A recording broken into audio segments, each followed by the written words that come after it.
Hello, everyone, and welcome back to my channel, Queen de la Classroom. Tonight, I wanted to talk to you guys a little bit about Charlottesville um, and having the difficult question or difficult discussions in our classrooms with our students. I'll put a disclaimer first. I won't be directly talking about um, things that happen in Charlottesville. I really feel like at this point everyone knows what happened. I mean, it's been in the news. I mean, every day. You can hardly watch the news or read anything online or in the paper without seeing something in reference to it. And it's a very sad thing that happened. It's disgusting. Some of the things that I um, heard about that happened there. Um, it's just a very sad day for our country, a very sad time. And this brings me to the topic tonight of why it's important to talk to our students about this. Um, but before I get into it, I just would like to say that my heart really goes out to um, the people who were hurt um, during this rally, and also my thoughts and prayers are with the families to those people who lost their lives there. Um, like I said, it's just a very sad situation. Um, I understand what that can do. I know it feels like what an event, a tragic event like this can do to a city. Um, and I'll just leave it at that. Um, So, to talk to our students about race, racism, racial profiling, police brutality, white supremacy, terrorism, American Nazis. Those are all terms that they have heard during this last week a lot. And just today, um, we heard of another act of terrorism in Barcelona. Um, another sad incident, unfortunate incident. So we have to talk to our kids, our students, about what these things mean. What are their beliefs about it? How do they feel about it? There's no easy way to talk about these things, but the easiest way that I think to start to talk about it is, um, right now, because you are rolling out your class expectations, rules. You're doing icebreakers activities and different activities to actually get to know one another. Um, that's perfect, because what that's doing is setting the tone for the conversations to come. So you're um, showing your students that, hey, I am a responsible adult and you can trust me. This is also opening the door for them to possibly come to you and talk to you should they be experiencing something at home or something outside of class. Um, this is all leading up to opening various doors that's important for them. Um, our students need us right now more than ever. Right now, there's a lot of hate in our country, and we have to teach our students how to love, and especially love those who are different than us.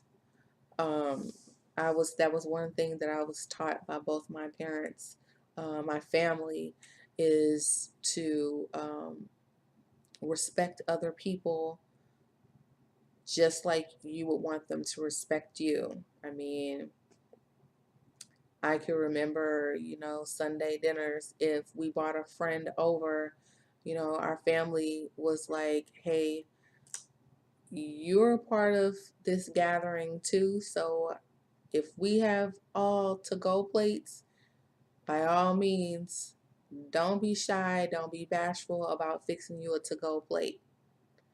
Um, and that was one of the things that I loved about my family, how they were open to whomever we brought with us to Sunday dinner. So that was awesome. And so that was one of the things that I plan to incorporate into the classroom, is just that sense of family, of community.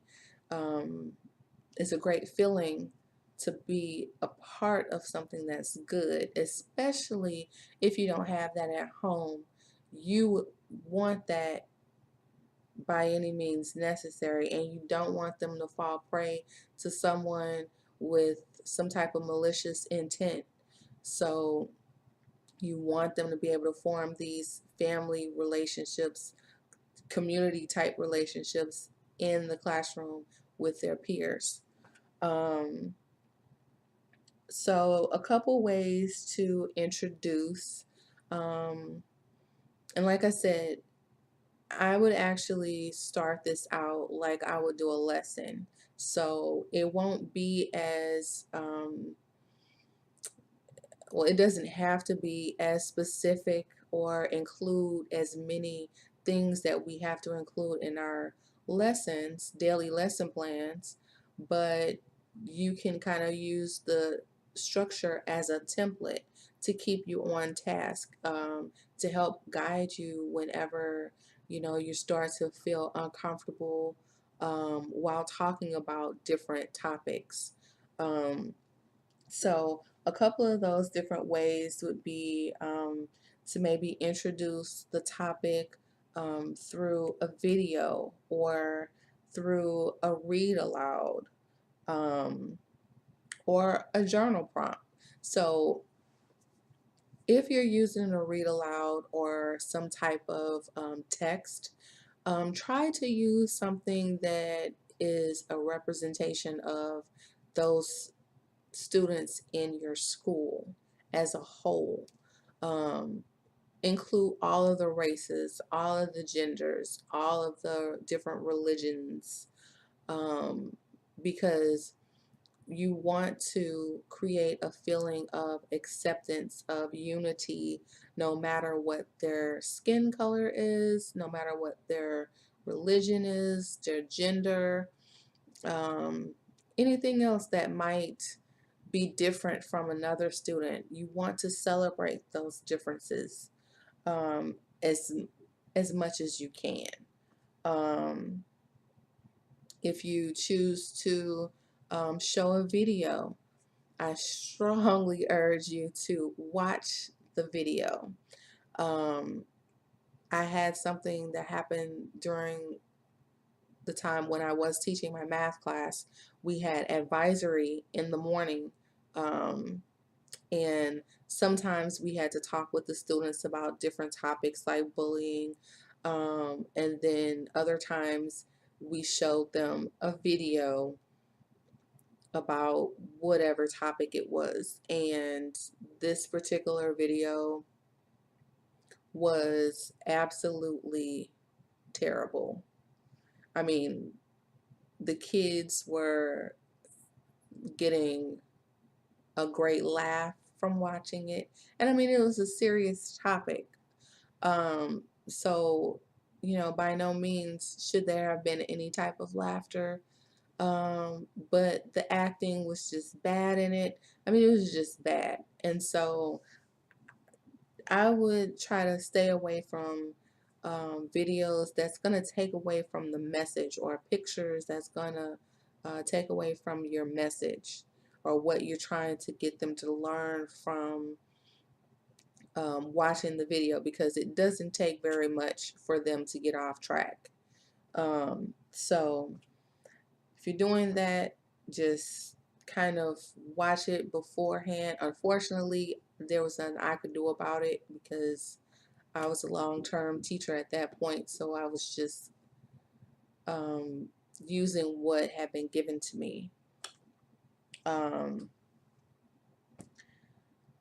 um, if you use like a journal prompt, you can, with journal prompts or warm-ups, you can just kind of start them off with a question or a quote or different or scenario that you want them to think through.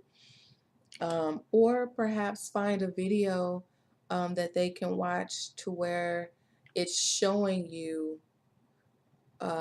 some type of bad behavior or some type of um, show them what racial profiling looks like. Um, so those are all different ways that you can actually um, start to introduce. You can also use a QWL chart um, to where they're filling out the K and the W part during their warm up, and then you can introduce, the L part during the end part of your lesson. So, like for instance, the K, what do you know about racism? Um, and then like you can actually create a chart on the board and have them come and put their thoughts on the board and then discuss, and then you move on to the second part, which is what do I want to know about racism. This is them asking questions about what they want to know about it, and then have them put that under that section, and then at the end, you're talking about the L, which is what did I learn today about racism? And you can have them either turn that into you for a daily grade or turn it in as an exit ticket. Those are different ways you can introduce the topic. You know, um, start off with some questions um, to get them thinking about it, and then create a second set of questions to have them think deeper about the subject so that you'll have questions to kind of keep the conversation going. Um, one way that I plan to build equity in classrooms that I go in um, this school year is to have a class set of popsicle sticks that I will have numbered. Now, for teachers with their own classrooms, you can have a set for each class and have the students' names. But for me, because I don't have my own classroom just yet, and I'll be substituting first, I figure it'll be a great way for me to um, stay away from favoritism. So, um, so you would have those popsicle sticks numbered so that way it's like I can pull one and then go to the class list and call on that student, whether it's a question that needs to be answered or if I need them to um, take maybe the attendance sheet down to the office or take something to the office. However, this helps to build that community in your classroom and to show them, say, hey, she's not just picking on one person to do everything. She's calling on everybody, or he's calling on everybody. Um, the second way would be to track student participation. You want to, when you're doing the discussions in your class, you want to pay attention. You, as a teacher, are there as a facilitator. So you're there to make sure that things are running smoothly, the questions are flowing properly, kids aren't getting off track.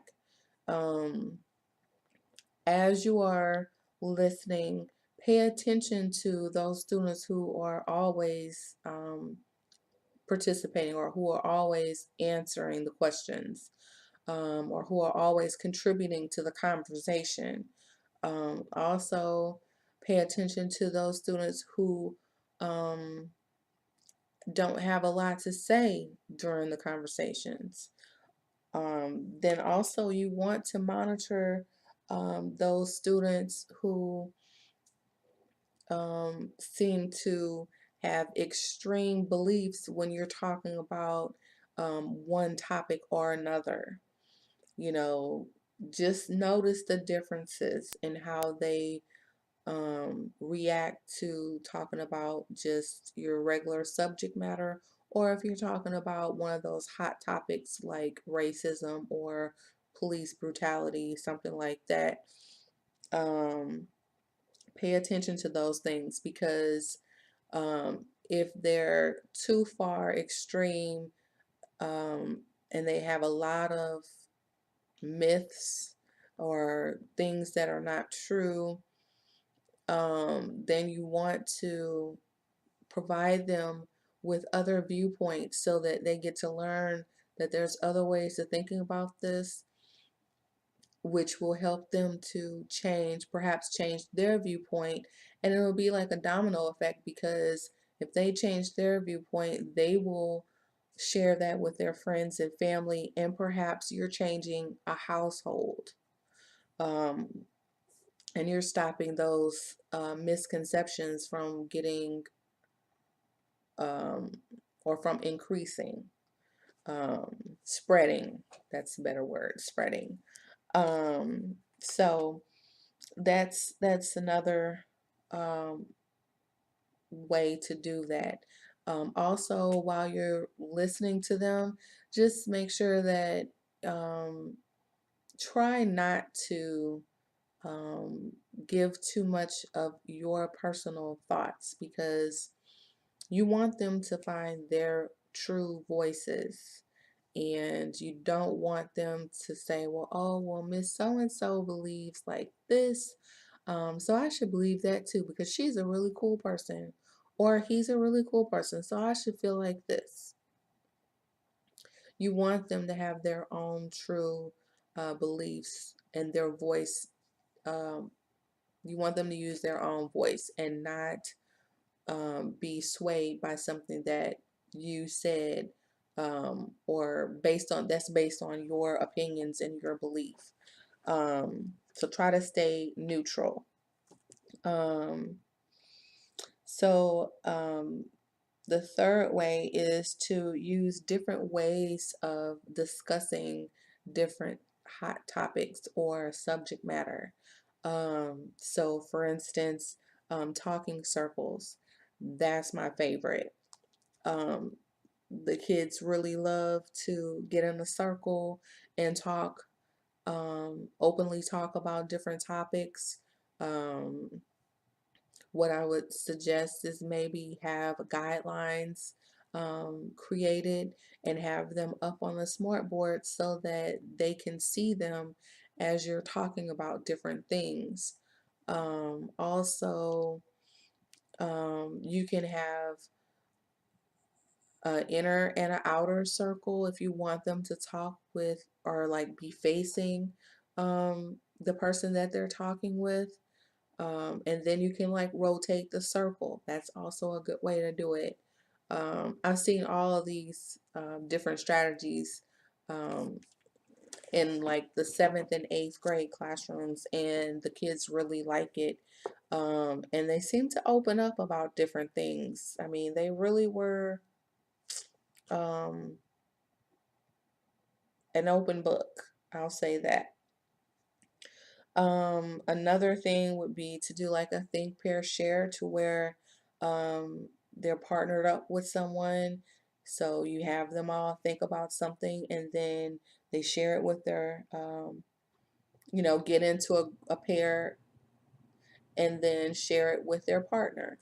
Um, Another example would be to have like a quote mixer so you can have quotes based on these different hot topics and then basically If you follow me on Instagram or on Twitter, you know that I really love to use quotes. So um, you can pull up a quote about racism and then ask them how do they feel about it. What does it mean to them?